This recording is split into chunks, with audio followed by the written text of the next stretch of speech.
ਲੰਮੇ ਸਮੇਂ ਤੋਂ ਚਰਚਾ ਚੱਲ ਰਹੀ ਸੀ ਕਿ ਇਹ ਅਲੱਗ ਤੌਰ ਤੇ ਇੱਕ ਵਿਧਾਨ ਸਭਾ ਹੋਣੀ ਚਾਹੀਦੀ ਹੈ। ਜੋ ਵਿਧਾਨ ਸਭਾ ਦਾ ਹਿੱਸਾ ਸਾਡੇ ਹਿੱਸੇ 'ਚ ਆਇਆ ਸੀਗਾ, ਉਹ 40% ਦੇ ਵਿੱਚੋਂ ਵੀ ਸਾਨੂੰ ਸਿਰਫ ਹਾਲੇ ਤੱਕ ਵੀ 27% ਹਿੱਸਾ ਮਿਲਿਆ ਹੈਗਾ। ਸਾਡੀ ਵਿਧਾਨ ਸਭਾ ਦੇ ਹਾਲ ਦੀ ਕਪੈਸਿਟੀ ਜਿਹੜੀ ਹੈ ਉਹ 90 ਵੀ ਬੜੀ ਮੁਸ਼ਕਲ ਦੇ ਨਾਲ ਐਡਜਸਟ ਕਰਕੇ ਬਿਠਾਏ ਹੋਏ ਹੈ। ਹਰਿਆਣਾ ਵਿਧਾਨ ਸਭਾ ਇੱਥੇ ਇਹੋ ਜਿਹੀ ਹੈ ਜਿੱਥੇ ਸਿਰਫ 2 ਮੰਤਰੀ, ਇੱਕ ਮੁੱਖ ਮੰਤਰੀ, ਇੱਕ ਉਪ ਮੁੱਖ ਮੰਤਰੀ, ਇਹਨਾਂ ਤੋਂ ਇਲਾਵਾ ਕਿਸੇ ਵੀ ਮੰਤਰੀ ਕੋਲ ਕੋਈ ਕਮਰਾ ਨਹੀਂ। ਸਾਰੇ ਦੇਸ਼ ਦੇ ਵਿੱਚ ਡੀਲਿਮਿਟੇਸ਼ਨ ਹੈ, ਉਹਦੇ 'ਚ ਲੋਕ ਸਭਾ ਦੀ ਸੀਟਾਂ ਵੀ ਵਧਣਗੀਆਂ ਤੇ ਵਿਧਾਨ ਸਭਾ ਦੀਆਂ ਸੀਟਾਂ ਵੀ ਵਧਣਗੀਆਂ। 90 ਤੋਂ 25 ਸੀਟਾਂ ਵਧਣਗੀਆਂ। ਉਹ 25 ਸੀਟਾਂ ਦੇ ਬੈਠਣ ਵਾਸਤੇ ਕਿ 25 ਛੋਟ 2 ਸੀਟਾਂ ਦੇ ਵਧਾਉਣ ਵਾਸਤੇ ਸਾਡੇ ਕੋਲ ਜਗ੍ਹਾ ਨਹੀਂ ਹੈ, ਤਾਂ ਉਹ 25 ਨੂੰ ਕਿੱਥੇ ਬਿਠਾਵਾਂਗੇ? ਗੱਲ ਹੋ ਗਈ ਵੈਸੇ ਕਿੱਥੇ ਜ਼ਮੀਨ ਮਿਲੇਗੀ, ਇਹਦੇ ਬਾਰੇ ਕੋਈ ਚਰਚਾ ਹੋਈ? ਮੱਧ ਮਾਰਗ ਦੇ ਉੱਤੇ ਪੈਂਦੀ ਹੈ, ਔਰ ਜਿਹੜਾ ਰੇਲਵੇ ਸਟੇਸ਼ਨ ਨੂੰ ਜਿੱਥੋਂ ਅਸੀਂ ਮੁੜਦੇ ਹਾਂ, ਇੱਕ ਸੜਕ ਰੇਲਵੇ ਸਟੇਸ਼ਨ ਨੂੰ ਜਾਂਦੀ, ਇੱਕ ਆਈਟੀ ਪਾਰਕ ਨੂੰ ਜਾਂਦੀ ਹੈ। ਉਸ ਆਈਟੀ ਪਾਰਕ ਦੇ ਰੋਡ ਦੇ ਉੱਤੇ ਕਾਰਨਰ ਦੇ ਉੱਤੇ ਹੀ ਇਹ ਜਗ੍ਹਾ 10 ਏਕੜ ਦੇ ਕਰੀਬ ਹੈਗੀ ਹੈ। ਇਹ ਅਸੀਂ ਉਹਨਾਂ ਨੂੰ ਰਿਕੁਐਸਟ ਕੀਤੀ ਸੀ ਕਿ ਸਾਨੂੰ ਅਲਾਟ ਕੀਤੀ ਜਾਏ। ਇਹਦੇ ਬਾਬਤ ਚਰਚਾ ਹੋ ਚੁੱਕੀ ਹੈ ਕਿ ਕਿਸ ਤਰੀਕੇ ਦਾ ਡਿਜ਼ਾਈਨ ਹੋਊਗਾ, ਕਿਸ ਤਰੀਕੇ ਦੀ ਇਮਾਰਤ ਤਿਆਰ ਕਰਨੀ? ਦੇਖੋ, ਹਾਲੇ ਇਹ ਬੜਾ ਪ੍ਰੀਮੈਚੁਰ ਹੈ। ਪਰ ਨਾਲ ਦੀ ਨਾਲ ਇੱਕ ਚਰਚਾ ਇਹ ਵੀ ਚੱਲਦੀ ਹੈ ਕਿ ਇਹੀ ਵਿਧਾਨ ਸਭਾ ਪੰਚਕੂਲਾ ਦੇ ਵਿੱਚ ਕਿਉਂ ਨਹੀਂ ਬਣਾ ਲੇਗੀ, ਕਿਉਂਕਿ ਪੰਚਕੂਲਾ ਦੇ ਵਿੱਚ ਤਮਾਮ ਜਿਹੜੇ ਦਫ਼ਤਰ ਨੇ ਨਜ਼ਦੀਕ ਨੇ, ਉੱਥੇ ਹਰਿਆਣੇ ਦਾ ਸਾਰਾ ਸਿਸਟਮ ਉੱਥੋਂ ਚੱਲਦਾ ਹੈਗਾ। ਤੇ ਪੰਜਾਬ ਦੇ ਬਹੁਤ ਸਾਰੇ ਮੰਤਰੀ ਵੀ ਕਹਿੰਦੇ ਸੀਗੇ ਕਿ ਹਰਿਆਣੇ ਦੀ ਚੰਡੀਗੜ੍ਹ ਦੀ ਥਾਂ ਪੰਚਕੂਲੇ ਬਣਾ ਲੈਂਦੇ ਤਾਂ ਬਿਹਤਰ। ਵਿਧਾਨ ਸਭਾ ਚੰਡੀਗੜ੍ਹ ਦੇ ਸੈਕਟਰੀਏਟ ਦੇ ਕੋਲ, ਚੰਡੀਗੜ੍ਹ ਦੇ ਹਾਈ ਕੋਰਟ ਦੇ ਕੋਲ ਨਜ਼ਦੀਕ ਹੋਣਾ ਬੜਾ ਜ਼ਰੂਰੀ ਹੈ। ਉਹਨਾਂ ਨੇ ਇਹ ਮੰਗ ਕੀਤੀ ਕਿ ਵਿਧਾਨ ਸਭਾ ਲਈ ਅਲੱਗ ਥਾਂ ਦਿੱਤੀ ਜਾਵੇ, ਤੇ ਪੰਜਾਬ ਦੇ ਮੁੱਖ ਮੰਤਰੀ ਭਗਵੰਤ ਮਾਨ ਕਹਿੰਦੇ ਕਿ ਅਸੀਂ ਹਾਈ ਕੋਰਟ ਅਲੱਗ ਬਣਾਉਣੀ ਹੈ, ਸਾਨੂੰ ਵੀ ਥਾਂ ਚੰਡੀਗੜ੍ਹ ਦੇ ਵਿੱਚ ਦਿੱਤੀ ਜਾਵੇ। ਅਗਰ ਜ਼ਰੂਰਤ ਲੱਗਦੀ ਹੈ ਕਿ ਵਾਕਈ ਜ਼ਰੂਰਤ ਹੈ ਤਾਂ ਉਹਨਾਂ ਨੂੰ ਦੇ ਦਿੱਤਾ ਜਾਵੇ, ਸਾਨੂੰ ਕੋਈ ਇਹਦੇ 'ਚ ਇਤਰਾਜ਼ ਨਹੀਂ ਹੈ। ਲੱਗਦਾ ਕਿ ਜਿਸ ਤਰੀਕੇ ਨਾਲ ਪਾਣੀ ਦੇ ਮਸਲੇ ਨੂੰ ਲੈ ਕੇ ਚਰਚਾ ਚੱਲ ਰਹੀ ਸੀ, ਇਸ ਬੈਠਕ ਦੇ ਵਿੱਚ ਵੀ ਬੜੀ ਅਹਿਮ ਚਰਚਾ ਹੋਈ ਹੈ। ਇਹਨਾਂ ਮਸਲਿਆਂ ਨੂੰ ਵੀ ਬਹੁਤ ਕਿਉਂਕਿ ਗੰਭੀਰਤਾ ਦੇ ਨਾਲ ਸੁਲਝਾਉਣ ਦੀ ਲੋੜ ਹੈਗੀ ਹੈ। ਉਹਦਾ ਹੱਲ ਜਿਹੜਾ ਹੈ ਉਹ ਬਾਤਚੀਤ ਦੇ ਰਾਹੀਂ ਟੇਬਲ ਦੇ ਉੱਤੇ ਬੈਠ ਕੇ ਹੋਏਗਾ। ਜਦੋਂ ਇੱਕ ਧਿਰ ਸੋਚ ਲੇਗਾ ਸੁਲਝਾਣਾ, ਜੇ ਦੂਜਾ ਧਿਰ ਸੋਚ ਲੇਗਾ ਨਹੀਂ ਸੁਲਝਾਣਾ, ਉਹ ਸੁਲਝੇਗਾ। ਇੱਥੇ ਇਹ ਮਸਲਾ ਬੜਾ ਜ਼ਰੂਰੀ ਹੋ ਜਾਂਦਾ ਕਿ ਹੱਲ ਕਰ ਲਿਆ ਜਾਵੇ, ਕਿਉਂਕਿ ਪੰਜਾਬ ਦੀ ਜਦੋਂ ਅਸੀਂ ਗੱਲ ਕਰਦੇ ਹਾਂ ਤਾਂ ਜਿਹੜੀਆਂ ਰਿਪੋਰਟਾਂ ਨੇ ਉਹ ਵੀ ਕਹਿੰਦੀਆਂ ਨੇ ਕਿ ਪੰਜਾਬ ਕੋਲ ਵੀ ਪਾਣੀ ਪੀਣ ਯੋਗ ਨਹੀਂ ਬਚਿਆ। ਇਹ SYL ਦਾ ਪਾਣੀ ਨਾ ਆਰ ਕਰਕੇ ਬਹੁਤ ਬੜਾ ਹਿੱਸਾ ਹਰਿਆਣੇ ਦਾ ਅੱਜ ਪੂਰੀ ਤਰ੍ਹਾਂ ਤੇ ਉਪਜਾਊ ਨਹੀਂ ਹੈਗਾ। ਖੇਤੀ ਉੱਥੇ ਨਹੀਂ ਹੋ ਪਾ ਰਹੀ ਹੈ, ਬੰਜਰ ਇਲਾਕਾ ਹੈਗਾ। ਇੱਕ ਰਾਵੀ ਦਾ ਪਾਣੀ ਲਗਾਤਾਰ ਪਾਕਿਸਤਾਨ ਵੱਲੇ ਚੱਲ ਜਾਂਦਾ, ਉਹਨੂੰ ਵੀ ਲੈ ਕੇ ਲੱਗਦਾ ਕਿ ਉਚੇਚੇ ਤੌਰ ਤੇ ਧਿਆਨ ਦੇਣਾ ਚਾਹੀਦਾ ਕਿ ਉੱਧਰ ਕੋਈ ਵਧੀਆ ਟਰਮੀਨਲ ਛੇਤੀ ਬਣ ਜਾਵੇ, ਜਿਹਦਾ ਪਾਣੀ ਪੰਜਾਬ ਦੇ ਵਿੱਚ ਦੀ ਹੋ ਕੇ ਚਾਹੇ ਹਰਿਆਣੇ ਦੇ ਵਿੱਚ ਨਿਕਲ ਜਾਵੇ ਤਾਂ ਉਹਦਾ ਬਿਹਤਰ ਹੋਊਗਾ। ਦੇਖੋ, ਗੱਲ ਇਹ ਹੈਗਾ ਵੀ ਅੱਜ ਜੋ ਸਥਿਤੀ ਹੈ, ਪਾਕਿਸਤਾਨ ਸਾਡੇ ਨਾਲ ਕੋਈ ਦੋਸਤੀ ਵਾਲਾ ਉਹ ਤਾਂ ਨਿਭਾ ਨਹੀਂ ਰਿਹਾ ਹੈਗਾ। ਉਹ ਤਾਂ ਹਰ ਗੱਲ ਦੇ ਵਿੱਚ ਸਾਡੇ ਇੰਡੀਆ ਨੂੰ, ਭਾਰਤ ਨੂੰ ਡੀਸਟੇਬਲਾਈਜ਼ ਕਰਨ ਦੀ, ਭਾਰਤ ਦੇ ਵਿੱਚ ਨਸ਼ਾ ਭੇਜਣ ਦੀ ਜਾਂ ਭਾਰਤ ਨੂੰ ਤੰਗ ਕਰਨ ਦਾ ਪ੍ਰਯਾਸ ਕਰ ਰਿਹਾ ਹੈ। ਬਜਾਏ SYL ਦੇ ਉੱਤੇ ਅੜੇ ਰਹੀਏ, ਉਸ ਰਵੀ ਦੇ ਪਾਣੀ ਦਾ ਕਿਵੇਂ ਅਸੀਂ ਪੰਜਾਬ ਦੇ ਵਿੱਚ ਉਹਨੂੰ ਯੂਟੀਲਾਈਜ਼ ਕਰ ਸਕਦੇ ਹਾਂ, ਇਹਦੇ ਬਾਰੇ ਪੰਜਾਬ ਦੀ ਸਰਕਾਰ ਨੂੰ ਸੋਚਣਾ ਚਾਹੀਦਾ ਹੈ। ਅਸੀਂ ਦੇਖ ਰਹੇ ਹਾਂ ਕਿਉਂਕਿ ਬਾਰਡਰ ਸਟੇਟ ਹੋਣ ਕਰਕੇ ਪੰਜਾਬ ਦੇ ਨਾਲ ਹੀ ਗਵਾਂਢੀ ਸੂਬਾ ਹਰਿਆਣਾ, ਤੇ ਗੈਂਗਸਟਰਾਂ ਦਾ ਕਲਚਰ ਬੜਾ ਵਧਿਆ। ਉਹ ਦੋਹੀਂ ਸਟੇਟਾਂ ਦੇ ਵਿੱਚੋਂ ਇਹ ਚੀਜ਼ਾਂ ਸਾਹਮਣੇ ਆ ਰਹੀਆਂ ਲਗਾਤਾਰ। ਇੱਧਰਲੇ ਪਾਸੇ ਵਾਰਦਾਤ ਹੁੰਦੀ ਹੈ ਤਾਂ ਉਹ ਗੈਂਗਸਟਰ ਹਰਿਆਣਾ 'ਚ ਚਲੇ ਜਾਂਦੇ ਨੇ, ਹਰਿਆਣੇ 'ਚ ਕੋਈ ਵਾਰਦਾਤ ਹੁੰਦੀ ਹੈ ਤਾਂ ਉਹ ਰਾਜਸਥਾਨ ਚਲੇ ਜਾਂਦੇ ਨੇ। ਲੱਗਦਾ ਕਿ ਇਸ ਸਿਕਿਉਰਿਟੀ ਪੱਖੋਂ ਵੀ ਬੜਾ ਸੰਜੀਦਗੀ ਨਾਲ ਹਲੇ ਦੇਖਣ ਦੀ ਲੋੜ ਹੈਗੀ। ਗੈਂਗ ਵਾਰ ਜਿਹੜਾ ਵੱਧ ਰਿਹਾ ਹੈਗਾ, ਇਹ ਗੈਂਗਸਟਰਸ ਵੱਧ ਰਹੇ ਹੈ, ਇਹਨਾਂ ਦੇ ਉੱਤੇ ਨਕੇਲ ਪਾਉਣ ਦੀ ਲੋੜ ਹੈ ਔਰ ਜੁਆਇੰਟ ਐਫਰਟ ਕਰਨ ਦੀ ਲੋੜ ਹੈ। ਅੱਜ ਸਿੱਧੂ ਮੂਸੇਵਾਲਾ ਨੂੰ ਦਾ ਅਗਰ ਇੱਥੇ ਹੱਤਿਆ ਹੋਈ ਹੈ ਤਾਂ ਅੱਜ ਹਰਿਆਣੇ ਦੇ ਵਿੱਚ ਵੀ ਥ੍ਰੈਟਸ ਆਉਣੇ ਸ਼ੁਰੂ ਹੋ ਗਏ ਹੈ। ਉਹਦਾ ਨਾਂ ਲੈ ਕੇ ਧਮਕੀਆਂ ਦਾ MLA ਨੂੰ ਦੇਣਾ। ਟੀਵੀ ਪੰਜਾਬ ਦੇਖ ਰਹੇ ਹੋ ਤੁਸੀਂ ਇਸ ਵਕਤ, ਤੁਹਾਡੇ ਨਾਲ ਤੁਹਾਡਾ ਆਪਣਾ ਦੋਸਤ ਹਰਦੀਪ ਸਿੰਘ ਭੋਗਲ। ਦੋਸਤੋ, ਉੱਤਰੀ ਜ਼ੋਨਲ ਕੌਂਸਲ ਦੀ ਇੱਕ ਬੜੀ ਅਹਿਮ ਬੈਠਕ ਹੋਈ ਜਿਸ ਦੇ ਵਿੱਚ 47 ਮਸਲਿਆਂ ਤੇ ਚਰਚਾ ਕੀਤੀ ਗਈ। ਦੇਸ਼ ਦੇ ਕਿਉਂਕਿ ਉੱਥੇ ਬੜੇ ਅਹਿਮ ਮੰਤਰੀ ਸਾਹਿਬਾਨ ਪਹੁੰਚੇ ਹੋਏ ਸੀ। ਨਾਰਥ ਜ਼ੋਨ ਦੀ ਅਸੀਂ ਜਦੋਂ ਗੱਲ ਕਰਦੇ ਤਾਂ ਸਾਰੀਆਂ ਸਟੇਟਾਂ ਦੇ ਨੁਮਾਇੰਦੇ ਉੱਥੇ ਪਹੁੰਚੇ ਹੋਏ ਸੀ, ਤਾਂ ਇਹ ਵੀ ਗੱਲ ਸਾਹਮਣੇ ਆਈ ਕਿ 35 ਮਸਲੇ ਜਿਹੜੇ ਨੇ ਮੌਕੇ ਤੇ ਸੁਲਝਾ ਲਏ ਗਏ। ਪਰ ਉਹਨਾਂ ਦੇ ਵਿੱਚੋਂ ਇੱਕ ਅਹਿਮ ਮਸਲਾ ਜਿੱਤੇ ਚਰਚਾ ਕੀਤੀ ਗਈ ਉਹ ਇਹ ਵੀ ਸੀਗਾ ਕਿ ਹਰਿਆਣਾ ਦੇ ਵੱਲੋਂ ਮੰਗ ਕੀਤੀ ਗਈ ਸੀ ਕਿ ਸਾਨੂੰ ਆਪਣੀ ਵੱਖਰੀ ਵਿਧਾਨ ਸਭਾ ਬਣਾਉਣ ਦੇ ਲਈ ਜਿਹੜੀ ਜ਼ਮੀਨ ਹੈ ਉਹ ਚੰਡੀਗੜ੍ਹ ਦੇ ਵਿੱਚ ਦਿੱਤੀ ਜਾਵੇ, ਤਾਂ ਇਸ ਮੁਤਲਕ ਅਮਿਤ ਸ਼ਾਹ ਹੋਰਾਂ ਦੇ ਵੱਲੋਂ ਹਾਮੀ ਭਰੀ ਗਈ ਹੈ। ਅੱਜ ਅਸੀਂ ਗੱਲਬਾਤ ਕਰ ਰਹੀ ਹਾਂ, ਸਾਡੇ ਨਾਲ ਹਰਿਆਣਾ ਵਿਧਾਨ ਸਭਾ ਦੇ ਸਪੀਕਰ ਸਾਹਿਬ ਮੌਜੂਦ ਨੇ ਗਿਆਨਚੰਦ ਗੁਪਤਾ ਜੀ, ਉਹਨਾਂ ਨਾਲ ਗੱਲਬਾਤ ਕਰਕੇ ਸਮਝਣਾ ਕਿ ਇਸ ਮੰਗ ਦੀ ਜ਼ਰੂਰਤ ਕਿਵੇਂ ਪਈ, ਕਿਸ ਤਰੀਕੇ ਨਾਲ ਦੇਖਦੇ ਨੇ। ਸਰ, ਸਭ ਤੋਂ ਪਹਿਲਾਂ ਸਵਾਗਤ ਤੁਹਾਡਾ। ਇਹ ਬੜੀ ਅਹਿਮ ਲੰਮੇ ਸਮੇਂ ਤੋਂ ਚਰਚਾ ਚੱਲ ਰਹੀ ਸੀ ਕਿ ਇਹ ਅਲੱਗ ਤੌਰ ਤੇ ਇੱਕ ਵਿਧਾਨ ਸਭਾ ਹੋਣੀ ਚਾਹੀਦੀ ਹੈ।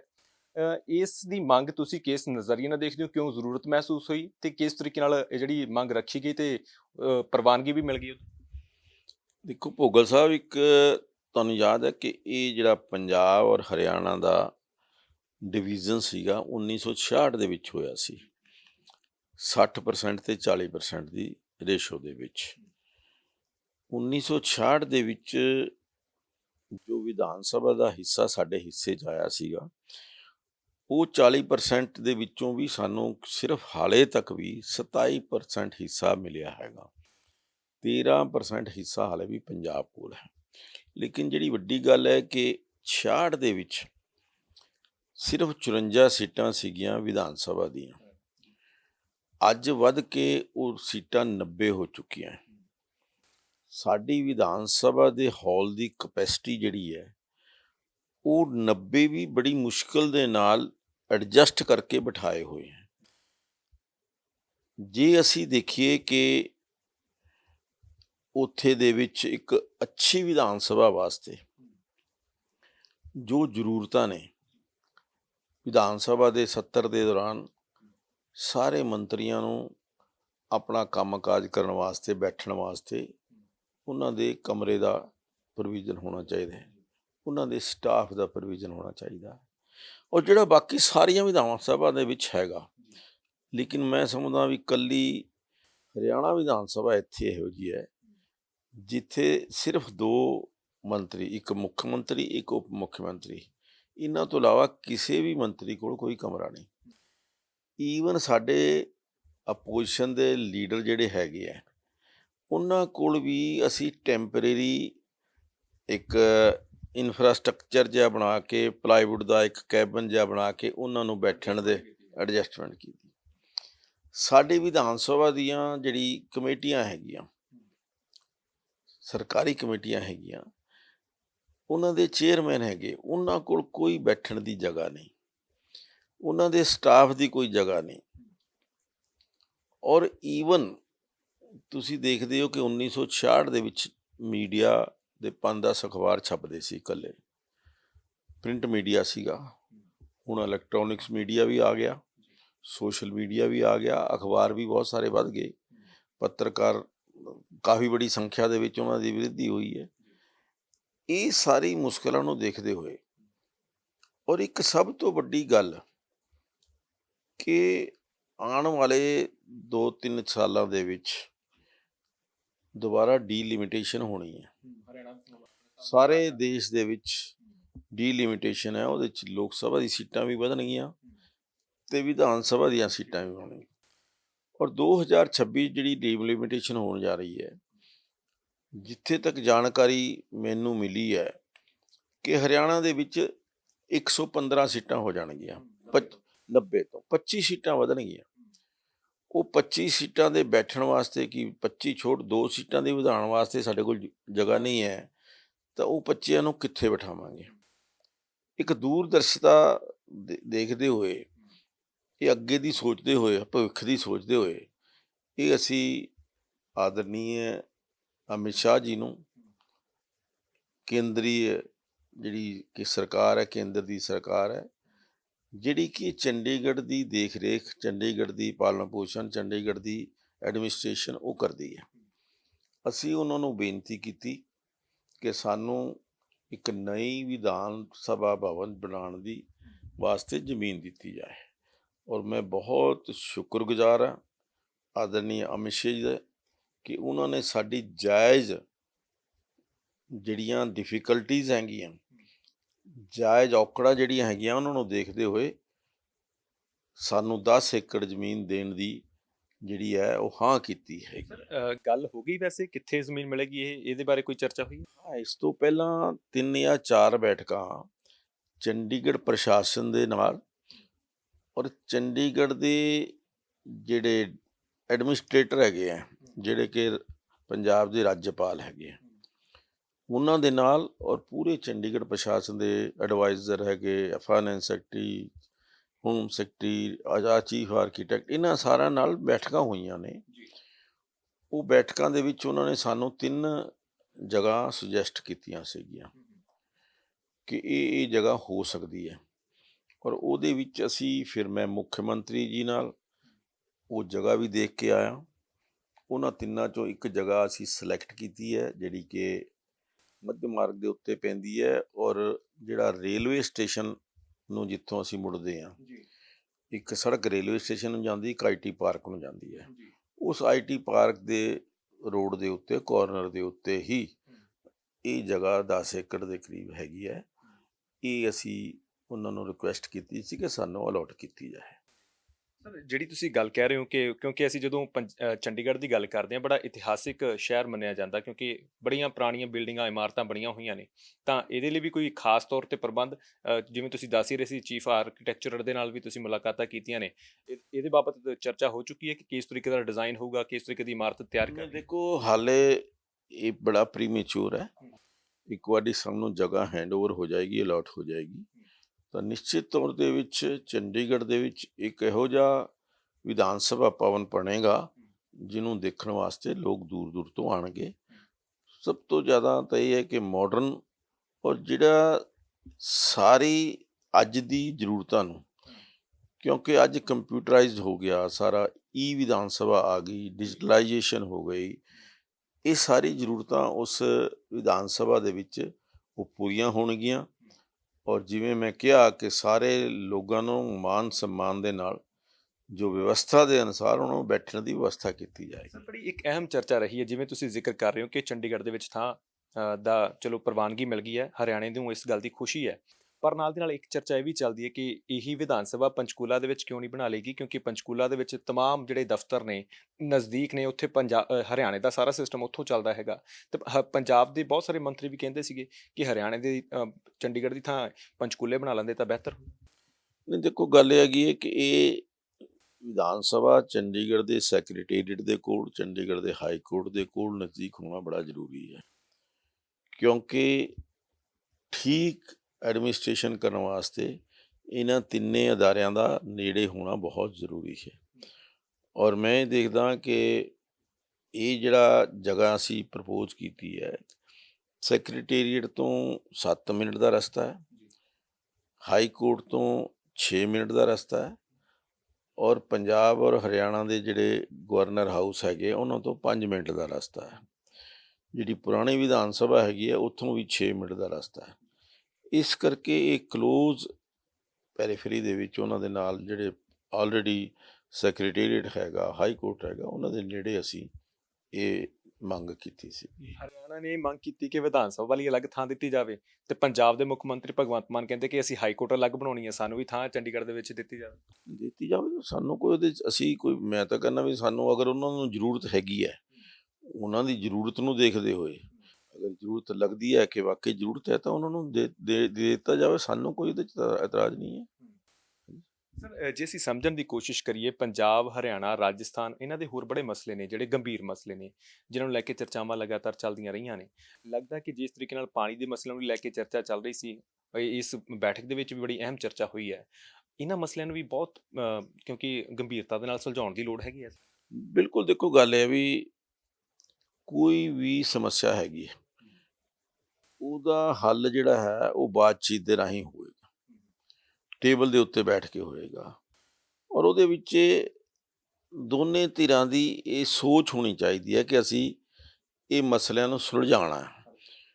ਜਦੋਂ ਇੱਕ ਧਿਰ ਸੋਚ ਲਏਗਾ ਸੁਲਝਾਉਣਾ, ਜੇ ਦੂਜਾ ਧਿਰ ਸੋਚ ਲਏਗਾ ਨਹੀਂ ਸੁਲਝਾਉਣਾ, ਉਹ ਸੁਲਝੇਗਾ ਨਹੀਂ। ਇਸ ਕਰਕੇ ਮਸਲੇ ਜ਼ਰੂਰ ਹੱਲ ਹੋਣੇ ਚਾਹੀਦੇ ਹੈ, ਟੇਬਲ ਦੇ ਉੱਤੇ ਬੈਠ ਕਰਕੇ ਹੱਲ ਹੋਣੇ ਚਾਹੀਦੇ ਹੈ, ਔਰ ਇੱਕ ਦੂਜੇ ਦੀ ਦਿੱਕਤ ਨੂੰ ਦੇਖਦੇ ਹੋਏ ਇਹ ਸਾਰੇ ਮਸਲਿਆਂ ਦਾ ਸਮਾਧਾਨ ਹੋਣਾ ਚਾਹੀਦਾ ਹੈ। ਕਿਉਂਕਿ ਜਿਹੜੇ ਪਾਣੀ ਦੀ ਮਸਲੇ ਦੀ ਅਸੀਂ ਗੱਲ ਕਰਦੇ ਹਾਂ, ਇਹਦੇ ਵਿੱਚ ਜਦੋਂ ਤੁਸੀਂ ਵੀ ਜ਼ਿਕਰ ਕਰ ਰਹੇ ਸੀ, ਜਦੋਂ ਰੀਆਰਗਨਾਈਜੇਸ਼ਨ ਹੋਈ ਹੈਗੀ, ਪੰਜਾਬ ਵੰਡਿਆ ਗਿਆ, ਹਰਿਆਣਾ ਵੰਡਿਆ ਗਿਆ, ਹਿਮਾਚਲ ਅਲੱਗ ਹੋਇਆ, ਇਹ ਸਾਰੀਆਂ ਚੀਜ਼ਾਂ ਹੋਈਆਂ, ਤਾਂ ਉਸ ਵੇਲੇ ਜਿਹੜੇ ਕਾਨੂੰਨ ਪਾਸ ਹੋਏ ਜਾਂ ਜਿਸ ਤਰੀਕੇ ਨਾਲ ਧਾਰਾਵਾਂ ਬਣਾਈਆਂ ਗਈਆਂ, ਕਲੌਜ਼ ਰੱਖ ਲਗੇ 70, 89, 70 80 ਤਾਂ ਉਹਨੂੰ ਲੈ ਕੇ ਬੜੀਆਂ ਚਰਚਾਵਾਂ ਚੱਲਦੀਆਂ ਰਹੀਆਂ ਕਿ ਇਹ ਕਲੌਜ਼ ਰੱਖ ਲਏਗੀ, ਉਸ ਤੋਂ ਬਾਅਦ ਜਿਉਂ ਦਾ ਤਿਉਂ ਮਸਲਾ ਬਰਕਰਾਰ ਹੈਗਾ। ਐਸਵਾਈਐਲ ਦਾ ਜ਼ਿਕਰ ਦੁਬਾਰਾ ਹੋ ਰਿਹਾ ਹੈ। ਲੱਗਦਾ ਕਿ ਇਹਨਾਂ ਮਸਲਿਆਂ ਨੂੰ ਕੇਂਦਰ ਸਰਕਾਰ, ਕਿਉਂਕਿ ਹਰਿਆਣਾ ਦੇ ਵਿੱਚ ਭਾਜਪਾ ਦੀ ਸਰਕਾਰ, ਕੇਂਦਰ ਦੇ ਵਿੱਚ ਭਾਜਪਾ ਦੀ ਸਰਕਾਰ, ਤਾਂ ਇੱਥੇ ਇਹ ਮਸਲਾ ਬੜਾ ਜ਼ਰੂਰੀ ਹੋ ਜਾਂਦਾ ਕਿ ਹੱਲ ਕਰ ਲਿਆ ਜਾਵੇ, ਕਿਉਂਕਿ ਪੰਜਾਬ ਦੀ ਜਦੋਂ ਅਸੀਂ ਗੱਲ ਕਰਦੇ ਹਾਂ ਤਾਂ ਜਿਹੜੀਆਂ ਰਿਪੋਰਟਾਂ ਨੇ ਉਹ ਇਹ ਵੀ ਕਹਿੰਦੀਆਂ ਨੇ ਕਿ ਪੰਜਾਬ ਕੋਲ ਵੀ ਪਾਣੀ ਪੀਣ ਯੋਗ ਨਹੀਂ ਬਚਿਆ। ਦੇਖੋ, ਮੈਂ ਤੁਹਾਨੂੰ ਇੱਕ ਗੱਲ ਕਹੀ ਕਿ ਵੀ ਇੱਕ ਦੂਜੇ ਦੀ ਜ਼ਰੂਰਤ ਨੂੰ ਦੇਖ ਕੇ ਕਿਸੇ ਵੀ ਸਮੱਸਿਆ ਦਾ ਸਮਾਧਾਨ ਜਿਹੜਾ ਹੈ ਹੋਣਾ ਚਾਹੀਦਾ ਹੈ। ਅੱਜ ਪੰਜਾਬ ਦੇ ਵਿੱਚ ਪਾਣੀ ਦੀ ਕਮੀ ਹੈ ਕਿ ਨਹੀਂ ਹੈ, ਇਹ ਦੇਖਣ ਦੀ ਗੱਲ ਹੈ। ਲੇਕਿਨ ਹਰਿਆਣਾ ਤਾਂ ਜਿਹੜਾ ਹੈਗਾ, ਇਹ SYL ਦਾ ਪਾਣੀ ਨਾ ਆਉਣ ਕਰਕੇ ਬਹੁਤ ਬੜਾ ਹਿੱਸਾ ਹਰਿਆਣੇ ਦਾ ਅੱਜ ਪੂਰੀ ਤਰ੍ਹਾਂ ਤੇ ਉਪਜਾਊ ਨਹੀਂ ਹੈਗਾ। ਖੇਤੀ ਉੱਥੇ ਨਹੀਂ ਹੋ ਪਾ ਰਹੀ ਹੈ, ਬੰਜਰ ਇਲਾਕਾ ਹੈਗਾ। ਪਾਣੀ ਨੂੰ ਲਿਜਾਣ ਵਾਸਤੇ ਬਹੁਤ ਪ੍ਰयास ਕੀਤੇ ਜਾ ਰਹੇ हैं, ਬਹੁਤ ਨਈ ਕਨਾਲਸ ਬਣਾਈ ਜਾ ਰਹੀ हैं, ਲੇਕਿਨ ਫਿਰ ਵੀ ਪਾਣੀ ਦੀ ਬੜੀ ਭਾਰੀ ਕਮੀ ਹੈ ਹਰਿਆਣਾ ਦੇ ਵਿੱਚ। ਔਰ ਮੈਂ ਸਮਝਦਾ ਕਿ SYL ਦਾ ਪਾਣੀ ਜਦੋਂ ਤੱਕ ਹਰਿਆਣੇ ਨੂੰ ਨਹੀਂ ਮਿਲੇਗਾ, ਉਹ ਹਰਿਆਣਾ ਪੂਰੀ ਤਰ੍ਹਾਂ ਸੇ ਉਪਜਾਊ ਨਹੀਂ ਹੋ ਸਕਦਾ। ਇਸ ਕਰਕੇ ਮੈਂ ਕਿਹਾ ਵੀ SYL ਜਿਹੜੀ ਹੈਗੀ ਹੈ, ਔਰ ਉਹਦਾ ਸੁਪਰੀਮ ਕੋਰਟ ਦਾ ਵੀ ਫੈਸਲਾ ਆ ਚੁੱਕਿਆ ਹੈਗਾ। ਇਹ ਸਾਰੀ ਚੀਜ਼ਾਂ ਨੂੰ ਮੱਦੇਨਜ਼ਰ ਰੱਖਦੇ ਹੋਏ ਫਿਰ ਵੀ ਮੈਂ ਇਹ ਕਹਿੰਦਾ ਕਿ ਟੇਬਲ ਦੇ ਉੱਤੇ ਬੈਠ ਕੇ ਗੱਲਬਾਤ ਰਾਹੀਂ ਇਹ ਸਾਰੀ ਸਮੱਸਿਆਵਾਂ ਦਾ ਸਮਾਧਾਨ ਹੋਣਾ ਚਾਹੀਦਾ। ਕਿਉਂਕਿ ਬੜੀ ਤੁਸੀਂ ਅਹਿਮ ਗੱਲ ਕੀਤੀ ਕਿ ਇਹ ਚਰਚਾ ਜਿਹੜੀ ਹੈ ਟੇਬਲ ਤੇ ਬੈਠ ਕੇ ਹੋ ਜਾਵੇ ਤਾਂ ਚੰਗੇ ਨਤੀਜੇ ਹੋ ਸਕਦੇ ਨੇ। ਇੱਕ ਰਾਵੀ ਦਾ ਪਾਣੀ ਲਗਾਤਾਰ ਪਾਕਿਸਤਾਨ ਵੱਲੇ ਚੱਲ ਜਾਂਦਾ, ਉਹਨੂੰ ਵੀ ਲੈ ਕੇ ਲੱਗਦਾ ਕਿ ਉਚੇਚੇ ਤੌਰ ਤੇ ਧਿਆਨ ਦੇਣਾ ਚਾਹੀਦਾ ਕਿ ਉਧਰ ਕੋਈ ਵਧੀਆ ਟਰਮੀਨਲ ਛੇਤੀ ਬਣ ਜਾਵੇ, ਜਿਹਦਾ ਪਾਣੀ ਪੰਜਾਬ ਦੇ ਵਿੱਚ ਦੀ ਹੋ ਕੇ ਚਾਹੇ ਹਰਿਆਣੇ ਦੇ ਵਿੱਚ ਨਿਕਲ ਜਾਵੇ ਤਾਂ ਉਹਦਾ ਬਿਹਤਰ ਹੋਊਗਾ। ਬਿਲਕੁਲ ਬਿਲਕੁਲ। ਦੇਖੋ, ਗੱਲ ਇਹ ਹੈਗਾ ਵੀ ਅੱਜ ਜੋ ਸਥਿਤੀ ਹੈ, ਪਾਕਿਸਤਾਨ ਸਾਡੇ ਨਾਲ ਕੋਈ ਦੋਸਤੀ ਵਾਲਾ ਉਹ ਤਾਂ ਨਿਭਾ ਨਹੀਂ ਰਿਹਾ ਹੈਗਾ। ਉਹ ਤਾਂ ਹਰ ਗੱਲ ਦੇ ਵਿੱਚ ਸਾਡੇ ਇੰਡੀਆ ਨੂੰ, ਭਾਰਤ ਨੂੰ ਡੀਸਟੇਬਲਾਈਜ਼ ਕਰਨ ਦੀ, ਭਾਰਤ ਦੇ ਵਿੱਚ ਨਸ਼ਾ ਭੇਜਣ ਦੀ ਔਰ ਭਾਰਤ ਨੂੰ ਤੰਗ ਕਰਨ ਦਾ ਪ੍ਰਯਾਸ ਕਰ ਰਿਹਾ। ਲੇਕਿਨ ਸਾਡੇ ਨੂੰ ਉਹਦੇ ਬਾਰੇ ਕੋਈ ਸਿੰਪਥੀ ਰੱਖਣ ਦੀ ਲੋੜ ਨਹੀਂ ਹੈਗੀ ਹੈ। ਜੋ ਸਾਡੀ ਰਾਵੀ ਦਾ ਪਾਣੀ ਜਾ ਰਿਹਾ ਹੈਗਾ, ਉਹਦਾ ਕਿਵੇਂ ਬੈਸਟ ਯੂਟੀਲਾਈਜੇਸ਼ਨ ਹੋ ਸਕਦਾ ਹੈ, ਬਜਾਏ SYL ਦੇ ਉੱਤੇ ਅੜੇ ਰਹੀਏ। ਉਸ ਰਵੀ ਦੇ ਪਾਣੀ ਦਾ ਕਿਵੇਂ ਅਸੀਂ ਪੰਜਾਬ ਦੇ ਵਿੱਚ ਉਹਨੂੰ ਯੂਟੀਲਾਈਜ਼ ਕਰ ਸਕਦੇ ਹਾਂ, ਇਹਦੇ ਬਾਰੇ ਪੰਜਾਬ ਦੀ ਸਰਕਾਰ ਨੂੰ ਸੋਚਣਾ ਚਾਹੀਦਾ ਹੈ। ਔਰ ਕੇਂਦਰ ਸਰਕਾਰ ਦੇ ਨਾਲ ਮਿਲ ਕੇ ਉਹਦਾ ਕੋਈ ਨਾ ਕੋਈ ਸਮਾਧਾਨ ਕਰਨਾ ਚਾਹੀਦਾ ਹੈਗਾ। ਪ੍ਰਪੋਜ਼ਲ ਲਿਆਉਣਾ ਚਾਹੀਦਾ ਤਾਂ ਜੋ ਉਸ ਪਾਣੀ ਦਾ ਸਹੀ ਇਸਤੇਮਾਲ ਹੋ ਸਕੇ। ਸਰ, ਕਿਉਂਕਿ ਤੁਸੀਂ ਹਰਿਆਣਾ ਦੀ ਵਿਧਾਨ ਸਭਾ ਦੀ ਕਾਰਵਾਈ ਨੂੰ ਦੇਖਣਾ ਹੁੰਦਾ, ਸਾਰੀਆਂ ਚੀਜ਼ਾਂ ਤੁਹਾਡੇ ਧਿਆਨ ਦੇ ਵਿੱਚ ਹੁੰਦੀਆਂ, ਪਰ ਨਾਲ ਦੀ ਨਾਲ ਤੁਹਾਡੀ ਨਜ਼ਰ ਦੋਹਾਂ ਸੂਬਿਆਂ ਤੇ ਵੀ ਰਹਿੰਦੀ ਹੈ। ਦੋਹਾਂ ਸੂਬਿਆਂ ਦੇ ਵਿੱਚ ਆਪਸੀ ਪਿਆਰ ਬਣਿਆ ਰਹੇ, ਇਹਨੂੰ ਵੀ ਲੈ ਕੇ ਤੁਸੀਂ ਲਗਾਤਾਰ ਚਿੰਤਨ ਕਰਦੇ ਰਹੇ ਹੋ। ਜੇ ਅਸੀਂ ਸਮਝਣ ਦੀ ਕੋਸ਼ਿਸ਼ ਕਰੀਏ, ਕਿਉਂਕਿ ਪਿਛਲੇ ਦਿਨਾਂ ਦੇ ਵਿੱਚ ਕੁਝ ਘਟਨਾਵਾਂ ਬਹੁਤ ਵਧੀਆਂ ਨੇ, ਅਸੀਂ ਦੇਖ ਰਹੇ ਹਾਂ ਕਿਉਂਕਿ ਬਾਰਡਰ ਸਟੇਟ ਹੋਣ ਕਰਕੇ ਪੰਜਾਬ ਤੇ ਨਾਲ ਹੀ ਗਵਾਂਢੀ ਸੂਬਾ ਹਰਿਆਣਾ, ਤੇ ਗੈਂਗਸਟਰਾਂ ਦਾ ਕਲਚਰ ਬੜਾ ਵਧਿਆ। ਉਹ ਦੋਹੀਂ ਸਟੇਟਾਂ ਦੇ ਵਿੱਚੋਂ ਇਹ ਚੀਜ਼ਾਂ ਸਾਹਮਣੇ ਆ ਰਹੀਆਂ ਲਗਾਤਾਰ। ਇੱਧਰਲੇ ਪਾਸੇ ਵਾਰਦਾਤ ਹੁੰਦੀ ਹੈ ਤਾਂ ਉਹ ਗੈਂਗਸਟਰ ਹਰਿਆਣਾ 'ਚ ਚਲੇ ਜਾਂਦੇ ਨੇ, ਹਰਿਆਣੇ 'ਚ ਕੋਈ ਵਾਰਦਾਤ ਹੁੰਦੀ ਹੈ ਤਾਂ ਉਹ ਰਾਜਸਥਾਨ ਚਲੇ ਜਾਂਦੇ ਨੇ। ਲੱਗਦਾ ਕਿ ਇਸ ਸਿਕਿਉਰਿਟੀ ਪੱਖੋਂ ਵੀ ਬੜਾ ਸੰਜੀਦਗੀ ਨਾਲ ਹਲੇ ਦੇਖਣ ਦੀ ਲੋੜ ਹੈਗੀ। ਬਿਲਕੁਲ ਬਿਲਕੁਲ, ਇਹ ਬੜਾ ਮਸਲਾ ਜਿਹੜਾ ਹੈਗਾ, ਨੌਰਥ ਜ਼ੋਨ ਕੌਂਸਲ ਦੀ ਮੀਟਿੰਗ ਦੇ ਵਿੱਚ ਵੀ ਸਾਰੇ ਆਪਸੀ ਸਟੇਟਾਂ ਨੇ ਡਿਸਕਸ ਕੀਤਾ ਹੈਗਾ। ਔਰ ਇਹ ਜਿਹੜਾ ਮੈਂ ਕਹਾਂਗਾ ਕਿ ਗੈਂਗ ਵਾਰ ਜਿਹੜਾ ਵੱਧ ਰਿਹਾ ਹੈਗਾ, ਜਾਂ ਗੈਂਗਸਟਰਸ ਵੱਧ ਰਹੇ ਹੈ, ਇਹਨਾਂ ਦੇ ਉੱਤੇ ਨਕੇਲ ਪਾਉਣ ਦੀ ਲੋੜ ਹੈ ਔਰ ਜੁਆਇੰਟ ਐਫਰਟ ਕਰਨ ਦੀ ਲੋੜ ਹੈ। ਇਹ ਪੰਜਾਬ, ਹਰਿਆਣਾ ਜਾਂ ਰਾਜਸਥਾਨ ਦਾ ਮਸਲਾ ਨਹੀਂ ਹੈ, ਲਾਅ ਐਂਡ ਆਰਡਰ ਦਾ ਮਸਲਾ ਹੈਗਾ। ਇੱਕ ਪ੍ਰਦੇਸ਼ ਦੇ ਵਿੱਚ ਕਾਨੂੰਨ ਵਿਵਸਥਾ ਖਰਾਬ ਹੁੰਦੀ ਹੈ ਤਾਂ ਉਹਦਾ ਅਸਰ ਦੂਸਰੀ ਜਗ੍ਹਾ ਤੇ ਜ਼ਰੂਰ ਪੈਂਦਾ ਹੈਗਾ। ਅੱਜ ਸਿੱਧੂ ਮੂਸੇਵਾਲਾ ਨੂੰ ਦਾ ਅਗਰ ਇੱਥੇ ਹੱਤਿਆ ਹੋਈ ਹੈ ਤਾਂ ਅੱਜ ਹਰਿਆਣਾ ਦੇ ਵਿੱਚ ਵੀ ਥ੍ਰੈਟਸ ਆਉਣੇ ਸ਼ੁਰੂ ਹੋ ਗਏ ਹੈ, ਉਹਦਾ ਨਾਂ ਲੈ ਕੇ ਧਮਕੀਆਂ ਦਾ MLA ਨੂੰ ਦੇਣਾ। ਇਹ ਸਾਰਾ ਸਾਨੂੰ ਇੱਕ ਸਾਂਝੀ ਸਮੱਸਿਆ ਸਮਝ ਕੇ ਇਹਦਾ ਸਮਾਧਾਨ ਕਰਨਾ ਚਾਹੀਦਾ ਹੈ। ਤਾਂ ਲੱਗਦਾ ਕਿ ਸੈਂਟਰ ਦੀ ਸਰਕਾਰ ਨੂੰ ਵੀ ਧਿਆਨ ਦੇਣਾ ਪਊਗਾ ਇੱਧਰਲੇ ਮਸਲੇ ਤੇ, ਕਿਉਂਕਿ ਬਾਰਡਰ ਸਟੇਟ ਹੈ। ਨਹੀਂ, ਬਿਲਕੁਲ ਜ਼ਰੂਰਤ ਹੋਏ ਤਾਂ ਸੈਂਟਰ ਨੂੰ ਬੁਲਾ ਕਰਕੇ, ਉਹ ਸੈਂਟਰ ਨੂੰ ਹੀ ਬੁਲਾ ਕਰਕੇ ਇਹਨਾਂ ਸਾਰੀ ਸਮੱਸਿਆਵਾਂ ਦਾ ਸਮਾਧਾਨ ਕਰਨਾ ਚਾਹੀਦਾ ਹੈ। ਜਿੱਥੇ ਜ਼ਰੂਰਤ ਹੈਗੀ ਹੈ ਸੈਂਟਰ ਦੀ, ਉਹ ਵੀ ਇੰਟਰਵੀਨ ਕਰੇ। ਜਿੱਥੇ ਆਪਸੀ ਕੋਆਰਡੀਨੇਸ਼ਨ ਦੀ ਜ਼ਰੂਰਤ ਹੈ, ਚਾਹੇ ਪੰਜਾਬ ਦੀ, ਹਰਿਆਣੇ ਦੀ, ਰਾਜਸਥਾਨ ਦੀ, ਹਿਮਾਚਲ ਦੀ, ਤਾਂ ਆਪਸੀ ਬੈਠ ਕਰਕੇ ਇਹਨਾਂ ਸਾਰੀ ਸਮੱਸਿਆਵਾਂ ਦਾ, ਚਾਹੇ ਉਹ ਨਸ਼ੇ ਦੀ ਸਮੱਸਿਆ ਹੈਗੀ ਹੈ, ਜਿਵੇਂ ਉਹ ਨਸ਼ਾ ਦੂਜੀ ਪ੍ਰਦੇਸ਼ਾਂ 'ਚ ਹਾਂ, ਇਹਨੂੰ ਵੀ ਰੋਕਣ ਦੀ ਲੋੜ ਹੈਗੀ ਹੈ। ਸਰ, ਆਖਰੀ ਸਵਾਲ, ਕਿਉਂਕਿ ਜਿਸ ਤਰੀਕੇ ਨਾਲ ਦੋਹਾਂ ਸਟੇਟਾਂ ਦੇ ਸੰਬੰਧ ਨੇ ਪਿਛਲੇ ਦਿਨਾਂ ਦੇ ਵਿੱਚ ਅੰਦੋਲਨ ਦਿੱਲੀ ਦੀਆਂ ਬਰੂਹਾਂ ਤੇ ਲੱਗਿਆ, ਉਸ ਤੋਂ ਬਾਅਦ ਇਹ ਸੀਗਾ ਕਿ ਦੋਹਾਂ ਸਟੇਟਾਂ ਦੇ ਵਿੱਚ ਭਾਈਚਾਰਕ ਸਾਂਝ ਬਹੁਤ ਜ਼ਿਆਦਾ ਵੱਡੇ ਪੱਧਰ ਤੇ ਵਧੀ, ਕਿਉਂਕਿ ਇਹ ਵੰਡ ਜਿਹੜੀ ਹੋਈ ਸੀ 1966 ਦੇ ਵਿੱਚ, ਮੈਨੂੰ ਲੱਗਦਾ ਨਹੀਂ ਕਿ ਪੰਜਾਬ ਤੇ ਹਰਿਆਣਾ ਦੇ ਲੋਕ ਚਾਹੁੰਦੇ ਸੀਗੇ, ਪਰ ਉਸ ਮੌਕੇ ਦੇ ਹਾਲਾਤਾਂ ਦੇ ਹਿਸਾਬ ਨਾਲ ਹੋਈ ਇਹ ਵੰਡ ਨੂੰ ਲੈ ਕੇ। ਉਸ ਤੋਂ ਬਾਅਦ ਇਹ ਜਿਹੜੀ ਆਪਸੀ ਭਾਈਚਾਰਕ ਸਾਂਝ ਬਣੀ, ਉਸ ਤੋਂ ਬਾਅਦ ਦੁਬਾਰਾ ਚਰਚਾਵਾਂ ਇਹ ਚੱਲ ਰਹੀਆਂ, ਬਹੁਤ ਸਾਰੀਆਂ ਲੋਕਾਂ ਦੇ ਵਿੱਚ ਚਿੰਤਾਵਾਂ ਨੇ ਕਿ ਦੋਹਾਂ ਸਟੇਟਾਂ ਦੀ ਜਿਹੜੀ ਆਪਸੀ ਸਾਂਝ ਆ ਇਹਨੂੰ ਕੋਈ ਨਾ ਕੋਈ ਜਿਹੜੀਆਂ ਧਿਰਾਂ ਨੇ ਖੋਰਾ ਲਾਉਣ ਦੀ ਕੋਸ਼ਿਸ਼ ਕਰ ਰਹੀਆਂ ਨੇ, ਖਰਾਬ ਕਰਨ ਦੀ ਕੋਸ਼ਿਸ਼ ਕੀਤੀ ਜਾ ਰਹੀ ਹੈ, ਡਿਸਟਰਬ ਕਰਨ ਦੀ ਕੋਸ਼ਿਸ਼ ਕੀਤੀ ਜਾ ਰਹੀ ਹੈ। ਤੁਸੀਂ ਇਸ ਚੀਜ਼ ਨੂੰ ਕਿਵੇਂ ਦੇਖਦੇ ਹੋ? ਕਿਉਂਕਿ ਦੋਹਾਂ ਸਟੇਟਾਂ ਦੀ ਜਦੋਂ ਅਸੀਂ ਗੱਲ ਕਰਦੇ ਹਾਂ, ਜਾਂ ਤਾਂ ਵੱਡੇ ਛੋਟੇ ਭਰਾ ਦੀ ਗੱਲ ਕਰ ਲਈਏ, ਜਾਂ ਫਿਰ ਉਵੇਂ ਗੱਲ ਕਰ ਲਈਏ ਵੀ ਇਹ ਤਾਂ ਮੌਕੇ ਦੇ ਹਾਲਾਤਾਂ ਨਾਲ ਵੰਡ ਪੈ ਗਈ, ਉੱਦਾਂ ਤਾਂ ਵੰਡ ਹੋਣੀ ਨਹੀਂ ਚਾਹੀਦੀ। ਨਹੀਂ, ਤੁਹਾਡੀ ਗੱਲ ਸਹੀ ਹੈ ਵੀ ਸ਼ਾਇਦ ਉਸ ਵੇਲੇ ਪੰਜਾਬ ਦੇ ਲੋਕ, ਹਰਿਆਣੇ ਦੇ, ਹਿਮਾਚਲ ਦੇ ਲੋਕ ਸ਼ਾਇਦ ਉਹ ਉਸ ਵੇਲੇ ਉਹ ਵੰਡ ਦੇ ਹੱਕ 'ਚ ਨਹੀਂ ਸੀਗੇ, ਜਾਂ ਵੰਡ 'ਚ ਨਹੀਂ ਚਾਹੁੰਦੇ ਸੀ। ਇੱਕ ਮਜਬੂਰੀ ਸੀਗੀ, ਜੋ ਕਹਿ ਲਓ ਕਿ ਵੀ ਇੱਕ ਡਿਸੀਜਨ ਹੋਇਆ। ਲੇਕਿਨ ਹੁਣ ਜਿਹੜਾ ਫੈਸਲਾ ਹੋਇਆ ਉਹਨੂੰ ਪੂਰੇ ਅੱਛੇ ਢੰਗ ਦੇ ਨਾਲ ਸਾਨੂੰ ਨਿਭਾਉਣਾ ਚਾਹੀਦਾ। ਇੱਕ ਆਪਸੀ ਭਰਾਵਾਂ ਦੀ ਤਰ੍ਹਾਂ ਬਹਿ ਕੇ ਉਹਨਾਂ ਸਮੱਸਿਆ ਦਾ ਸਮਾਧਾਨ ਕਰਨਾ ਚਾਹੀਦਾ। ਬਹੁਤ ਸ਼ੁਕਰੀਆ। Thank you. ਸੋ ਇਸ ਸਨ ਸਪੀਕਰ ਸਾਹਿਬ ਜਿਨ੍ਹਾਂ ਨਾਲ ਗੱਲਬਾਤ ਕਰਕੇ ਤਮਾਮ ਮਸਲੇ ਤੇ ਚਰਚਾ ਕਰਕੇ ਸਮਝਣ ਦੀ ਕੋਸ਼ਿਸ਼ ਕੀਤੀ ਹੈ ਕਿ ਜਿਹੜੀਆਂ ਇੰਟਰਸਟੇਟ ਦੇ ਵਿੱਚ ਜੋ ਚੀਜ਼ਾਂ ਚੱਲ ਰਹੀਆਂ ਨੇ, ਜਿਹੜੇ ਮਸਲੇ ਗੰਭੀਰ ਚੱਲ ਰਹੇ ਨੇ, ਜਿਹੜੇ ਜਿਸ ਤਰੀਕੇ ਨਾਲ ਕਿਉਂਕਿ ਨਾਰਥ ਜ਼ੋਨਲ ਕੌਂਸਲ ਦੀ ਜਿਹੜੀ ਬੈਠਕ ਹੋਈ ਉਹਦੇ ਵਿੱਚ ਬਹੁਤ ਸਾਰੀਆਂ ਚੀਜ਼ਾਂ ਵਿਚਾਰੀਆਂ ਗਈਆਂ, ਤਾਂ ਹਾਈ ਕੋਰਟ ਦਾ, ਵਿਧਾਨ ਸਭਾ ਦਾ ਜਿਹੜੇ ਮਸਲੇ ਇਸ ਵੇਲੇ ਚੱਲ ਰਹੇ ਨੇ, ਚਰਚਾਵਾਂ ਦਾ ਵਿਸ਼ਾ ਬਣੇ ਹੋਏ ਨੇ, ਉਹਨਾਂ ਤੇ ਤਫਸੀਲ ਦੇ ਵਿੱਚ ਗੱਲਬਾਤ ਕੀਤੀ। ਤੁਸੀਂ ਇਸ ਬਾਰੇ ਕੀ ਸੋਚਦੇ ਹੋ? ਆਪਣੇ ਕੀਮਤੀ ਸੁਝਾਅ ਸਾਡੇ ਨਾਲ ਜ਼ਰੂਰ ਸਾਂਝੇ ਕਰੋ। ਫਿਲਹਾਲ ਇੱਥੇ ਤੁਹਾਡੇ ਤੋਂ ਅੱਗੇ ਲੈਣੀ ਸਹਿਯੋਗੀ ਜਸਵਿੰਦਰ ਦੇ ਨਾਲ ਹਰਦੀਪ ਸਿੰਘ ਭੋਗਲ, TV ਪੰਜਾਬ, ਚੰਡੀਗੜ੍ਹ।